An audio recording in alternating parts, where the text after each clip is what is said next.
let us take you through the timeline of infamous Shraddha worker murder case in New Delhi that took place way back in May this year and came to light earlier this month, which not only induced the goosebumps of the people of the national capital but also shook the entire nation as well. As we come across the scary love and murder story, we all would be wondering why and how it all started. Why did such a gruesome incident take place? What led a lover to commit such a heinous crime, and what were his nefarious designs? There are many questions which need to be answered, and the nation as a whole is eagerly waiting for the most dreaded murder mystery to be unfolded. Let us go back to the incident as it happened. Well, it all started when 25-year-old Shraddha worker came to Mumbai in 2018 looking for a job. She came to Mumbai in 2018 looking for a job and left behind her family, including her father, mother and brother in Maharashtra's Palghar. After coming to Mumbai, Shraddha got a job at a call center of the Maya Nagri's Malad. A stranger to her Aftab Amin Punawala was working in the same place at that time. It was where they both met. The meeting went on to turn into a strong bonding, and soon the relationship turned into love. Then came the year 2019 when the couple decided to stay together and took a house on rent. After a few months, Shraddha disclosed her growing relationship with her beau to her family. Shraddha's family strongly opposed their relationship and rejected Aftab as their son-in-law.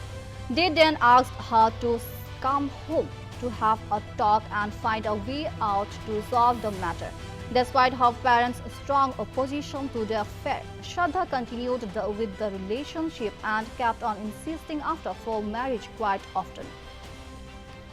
Following heated arguments with her parents, Shraddha left her house with all her belongings, asking them to treat her as a dad for them. Shraddha's family did not try to contact her after that but kept on getting information about her through her friends and social media. Shraddha soon developed a bitter relationship with Aftab and the latter subjected to physically torture her quite frequently. Shraddha was roughed up by Aftab quite often and her family was aware of it. Shraddha's mother before her death tried her best to persuade Shraddha to put an end to her relationship with Aftab. Blind in love with her love interest, Shraddha did not pay heed to her mother and instead said that Aftab's bad behavior towards her has totally changed. It was after 20 days of her mother's death that Shraddha spoke with her father to inform that Aftab has again started to manhandle her. Her father once again asked her to set apart from Aftab and come back to home, but Shraddha turned deaf ears. For almost 2 years, Shraddha and her father never spoke with each other. Sometime later, Shraddha and Aftab shifted to Delhi and rented a house in the Chhattarpur area in the Porche, South Delhi. This was the same cursed house, D93-1, where the ghastly incident took place. Shraddha started searching for a job in the national capital, with Aftab again getting absorbed in a call center. Though Shraddha was not in touch with her family, her father knew about them shifting to Delhi. It was in September this year that a close friend of Shraddha tried to contact her several times over phone only to find it to be switched off every time he called her. Then he called up Shraddha's brother, Srijay, and informed him about it. Shraddha's other friends were also not able to contact her. Even after repeated attempts, her friends and family could not contact her. Sensing that something is wrong, Shraddha's father lodged a missing complaint with the local Palghar police station, got in touch with their counterpart in Delhi on November 9. After this, the police investigation started, and in no time, the sinister designs of Aftab came to light. At first, Aftab cooked his own story and tried to cover up his crime by saying that he picked up a brawl with Shraddha in May, and after that, she left his house and had no clue where she went.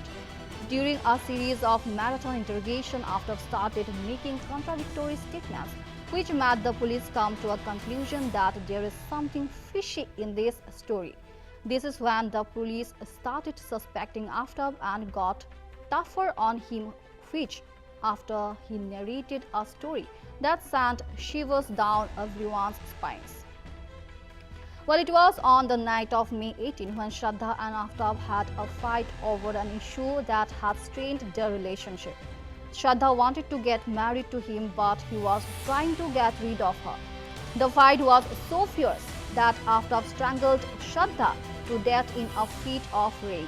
He then planned to dispose her body, but the question that came to his criminal mind was how and where. The next day, Aftab brought a refrigerator and a hacksaw, and with the help of it, he chopped Shraddha's body into 35 small pieces. A 15-day training as a chef helped him to do so. However, due to the soaring temperature, the body parts started decomposing, thus giving a foul smell. He used incense sticks and room refresheners to avoid the obnoxious smell from spreading to the neighborhood. After, during interrogation, told that he tried to kill Shraddha on earlier occasions but changed his mind after she became emotional and started weeping. For 18 days at a stretch, Aftab kept on disposing of the body parts all over the city. Every day, he used to carry out the same exercise after midnight. He chose different places to dump the body parts so that even if someone stumbles upon them, the identity of the body would remain unknown. During these 18 days, he neither met nor spoke to any of his neighbors. During interrogation, Aftab told the police that the idea of cutting the body into pieces came to his mind from the popular American crime series Dexter. Even after brutally killing Shraddha, Aftab used to bring home other girls. During these, he had hidden Shraddha's body parts into a refrigerator. The accused had used sulfur hypochlorite acid to remove the blood stains in order to evade DNA sampling if a forensic investigation is done. The Delhi police started searching for Shraddha's body parts throughout the city. They took Aftab to all the places where he had dumped them. Till now, the police have succeeded in recovering a few body parts. The police have also recovered the fridge used to stake the body parts. Aftab was confident that cops would never be able to close eyes on him, but the reason why he did not dispose of the fridge. Aftab has been arrested and is now in police custody. Police are continuing their search for the hacksaw used to chop Shraddha's body. The doctor who treated Aftab said that the accused had visited him in May, the same month when Shraddha was killed, for treating a knife wound, and the doctor said that he was very aggressive and restless when he came to him. When he asked him about his injury, he claimed to have gotten hurt while cutting fruits. While Shraddha's father and her brother said that Aftab looked quite normal while confessing to having killed her.